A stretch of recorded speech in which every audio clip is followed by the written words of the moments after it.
នាងច្បាស់ជាពុះ8ខែហើយតែចង្កេះនៅតែរាវមិនបដូររូបរាងថែមទាំងរាល់ថ្ងៃត្រូវទៅទិញសាច់ជ្រូក3ជើងបរិះនេះឃើញប្រពន្ធមានអាកប្បកិរិយាចម្លែកគាត់ស្មានថានាងណាត់ជួបខ្មោចពេលគាត់ត្រៀមស្ទុះទៅសួរឲ្យដឹងរឿងស្រាប់តែមានអាចារ្យម្នាក់មកគាត់បន្ទាប់មកគាត់ក៏ប្រាប់បរិះនោះប្រពន្ធរបស់អ្នកមិនមែនជាមនុស្សទេតែជាសត្វកណ្ដូបដែលបំផ្លែងខ្លួនកណ្ដូបបំផ្លែង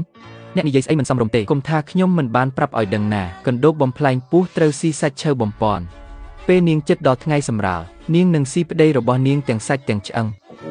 ស៊ីរហូតតតែអស់រលីងស្អែកពេលនេះគឺជាថ្ងៃស្លាប់របស់អ្នកហើយឮពីអសរោះបែបនេះយុវជនមិនហ៊ានជឿទេគាត់ប្រញាប់ប្រកែកថាប្រពន្ធគាត់សុភាពរៀបសារគាត់ថាដល់ថ្នាក់មិនហ៊ានសម្លាប់ស្រមោចទេមិនអាចទៅរួចទេដែលនាងជាមេមត់កណ្ដូបឬដូច្នោះគ្រូក៏មិនអាចនិយាយអ្វីបានទៀតទេគ្រាន់តែប្រគល់យន់ឲ្យយុវជនជាប់ខ្លួនប៉ុណ្ណោះរួចហើយក៏បាត់ខ្លួនភ្លាមទៅដំបូងយុវជនគិតថាជួបអ្នកបោកប្រាស់គាត់ក៏មិនសូវជាខ្វល់ខ្វាយប៉ុន្មានទេពេលគាត់ត្រឡប់មកដល់ផ្ទះវិញស្រាប់តែឃើញសាច់ឆៅមួយបាវធំនៅមាត់ទ្វារចំណែកប្រពន្ធនៅក្នុងបន្ទប់ពេញមាត់របស់នាងនៅត្រង់នេះនៅសល់ឈាមវាធ្វើឲ្យគាត់ភ័យតក់ស្លុតភ្លាមគាត់គិតថាប្រពន្ធគាត់ជាអ្វីម្យ៉ាងមិនល្អតែពេលគាត់មើលឃើញច្បាស់ទើបដឹងថាប្រពន្ធកំពុងញ៉ាំផ្លែស្រកានាគហើយនាងទៅកន្លែងលក់សាច់នោះគឺដើម្បីចម្អិនស៊ុបឆ្អឹងជំនីឲ្យគាត់ហូបឃើញដូចនេះហើយពេលនោះយុវជនក៏អស់ភ័យព្រួយមិននឹកស្មានថាពេលងូទឹកពេលយប់គាត់ឃើញសត្វល្អិតជាច្រើនលេចឡើងក្នុងផ្ទះក្នុងពេលជាមួយគ្នានេះទូរស័ព្ទរបស់គាត់ក៏កំពុងចាក់ដែរវីដេអូខ្លីរឿងប៉ូលីសឆ្មាខ្មៅហើយអ្វីបានជាអ្នកស៊ីប្តីរបស់ខ្លួនឯងខ្ញុំស្រឡាញ់គាត់ខ្លាំងពេកគឺនៅពេលនោះឯងគាត់ភ្ញាក់ផ្អើលយ៉ាងខ្លាំងប្រពន្ធដែលគាត់មើលឃើញតាមទ្វារបន្ទប់ទឹកបែរជាសត្វកណ្ដូបយក្សធ្វើឲ្យគាត់ភ័យខ្លាចភ័យលែងដឹងអីគាត់ក៏ប្រញាប់បែកខ្នងរួចរកយ័ន្តដែលលោកសង្កឲ្យមកទុកការពារខ្លួនតែពេលទ្វារបើកទើបដឹងថាជាការភ័ន្តច្រឡំរបស់ខ្លួនការពិតប្រពន្ធកំពុងកាន់នំខេកត្រៀមជូនគាត់ខួបកំណើតគាត់ឃើញហើយទើបដឹងថាខ្លួនគិតច្រើនពេកហើយកណ្ដាលយកប្រពន្ធថាចិត្តដល់ថ្ងៃសម្រាលហើយនាងចង់ទៅសម្រាលនៅផ្ទះចាស់តាមទំនៀមទម្លាប់គ្រួសាររបស់ពួកគេស្ត្រីមានផ្ទៃពោះត្រូវត្រឡប់ទៅផ្ទះចាស់ជាមួយប្តីទើបការសម្រាលកូនមានភាពងាយស្រួលហើយមាតានិងកូនមានសុវត្ថិភាពយុវជននោះមិនសូវចង់ទៅទេតែទីបំផុតក៏យល់ព្រមមិននឹកស្មានថាថ្ងៃបន្ទាប់ពេលពួកគេត្រៀមចេញដំណើរគ្រូសិល្បៈកំបាំងនោះក៏ស្រាប់តែមកជួបទៀតហើយក៏បានព្រមានដល់យុវជននោះថាកូនថ្កូវរមែងទីងប្តីវាឲ្យត្រឡប់ទៅសម្បុកវិញបើអ្នកពិតជាទៅផ្ទះចាស់ប្រពន្ធគឺប្រៀបដូចដើរចូលអន្ទាក់ខ្លួនឯងកំឡោះនៅតែមិនជឿសោះ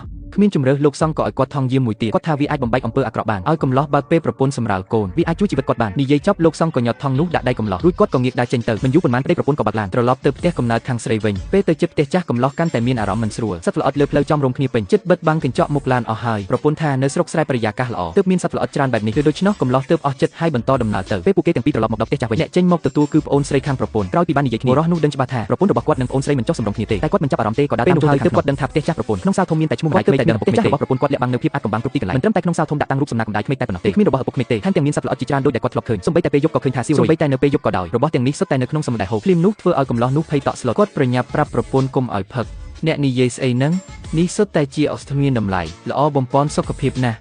កុំធ្វើឲ្យវាជារឿងធំពេកឃើញថាស៊ីវរុយចូលចិត្តប្រច័ណ្ឌតាំងពីក្មេងមកតែបុរសនោះក៏ដឹងថាប្រពន្ធគាត់ធម្មតាខ្លាចសត្វល្អិតណាស់មិនក៏ហ៊ានញ៉ាំវាតកាតែគាត់មិនទាន់បានគិតច្រើនផងប្រពន្ធគាត់ក៏ប្រញាប់ក្រោកឈរភ្លាមដោយថាឈឺពោះឲ្យកំឡោះនោះទៅបន្ទប់វិញឥឡូវឬដូច្នេះគាត់ក៏ងើបចង់តាមទៅតែត្រូវមីងខាត់ជាប់គាត់ថាបើអ្នកទៅឥឡូវច្បាស់ជាបាត់បង់ជីវិតមិនខានកំឡោះនោះភ័យស្ញើបក្នុងចិត្តក៏ប្រញាប់សួរមីងថាតើមានន័យយ៉ាងណាមើលទៅអ្នកប្រហែលមិនទាន់